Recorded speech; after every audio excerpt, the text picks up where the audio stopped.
വില്ലനിൽ നിന്നും ഹീറോയിലേക്ക്. MCUവിലെ ഏറ്റവും പുതിയ സൂപ്പർ ഹീറോയായ വണ്ടർമാൻ ശരിക്കും അയൺമാന്റെ വില്ലനായിരുന്നു എന്ന കാര്യം നിങ്ങൾക്കറിയാമോ? കോമിക്സിൽ സൈമൺ വില്യംസ് എന്ന വെൽത്തി ഇൻഡസ്ട്രിയലിസ്റ്റ് തന്റെ അച്ഛനിൽ നിന്നും ഇൻഹെറിറ്റ് ചെയ്ത ബിസിനസ്സുമായിട്ടായിരുന്നു മുന്നോട്ട് പോയിക്കൊണ്ടിരുന്നത്. ഇവരുടെ കോമ്പറ്റീറ്റേഴ്സ് ആയിരുന്നു സ്റ്റാർക്ക് ഇൻഡസ്ട്രീസ്. ആൻഡ് സ്റ്റാർക്ക് ഇൻഡസ്ട്രീസിന്റെ വളർച്ച ഇവർക്കൊരു താഴ്ചയായി. അങ്ങനെ സൈമണിന്റെ കമ്പനി നഷ്ടത്തിലായി, ഒരുപാട് കടങ്ങളും കയറി. ഇക്കാരണം കൊണ്ട് തന്നെ സൈമണ് തീർത്താ പക ടോണി സ്റ്റാർക്കിനോടും. ഇത് മനസ്സിലാക്കിയ ബാരൻ സീമോ സൈമണെ മാനിപ്പുലേറ്റ് ചെയ്യുന്നു. സൈമൺ സൂപ്പർ പവേഴ്സ് നൽകാമെന്നും എന്നാൽ അതിന് പകരമായിട്ട് അവഞ്ചേഴ്സിന്റെ കൂടെ കൂടി സ്പൈ ആയി തങ്ങൾക്ക് വേണ്ടി നിൽക്കണമെന്നും പറയുന്നു.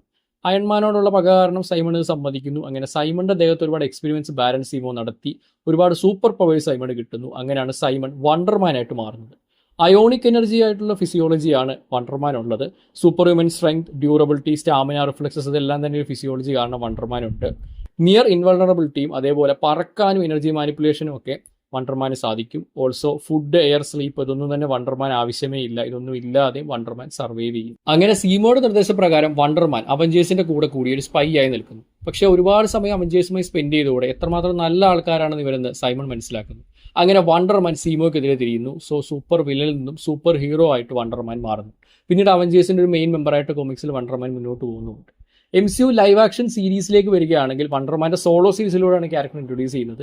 ഇവിടെ കഥകൾ ഒരുപാട് വ്യത്യാസമാണ്. ഇവിടെ സൈമണെ കാണിച്ചിരിക്കുന്നത് ഹോളിവുഡിൽ ഒരു സ്ട്രഗ്ലിംഗ് ആക്ടറായിട്ടാണ്.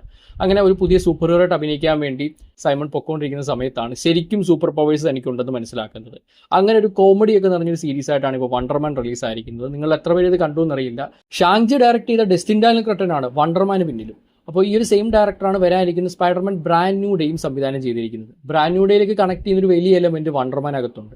അത് ഡിപ്പാർട്ട്മെന്റ് ഓഫ് ഡാമേജ് കൺട്രോൾ അല്ലെങ്കിൽ DODC ആണ്. നോവേ ഹോമിൽ നമ്മൾ ഇവരെ കണ്ടിട്ടുണ്ടായിരുന്നു. പക്ഷേ വണ്ടർമാനിൽ പ്രധാന റോളിൽ തന്നെ ഇവർ വരുന്നുണ്ട്. ആൻഡ് ഇതിന്റെ ബാക്കിയായിരിക്കും ഇനി വരാൻ പോകുന്ന സ്പൈഡർമാൻ ബ്രാൻഡ് ന്യൂ ഡേ. വണ്ടർമാൻ എത്ര പേര് കണ്ടെങ്കിൽ നിങ്ങളുടെ അഭിപ്രായങ്ങൾ താഴെ കമന്റ് ബോക്സിൽ പറയുക. കൂടുതൽ വീഡിയോസിനായി കോമിക് മന്ത്ര യൂട്യൂബ് ചാനൽ സബ്സ്ക്രൈബ് ചെയ്യുക, ഇൻസ്റ്റാഗ്രാം പേജ് ഫോളോ ചെയ്യുക.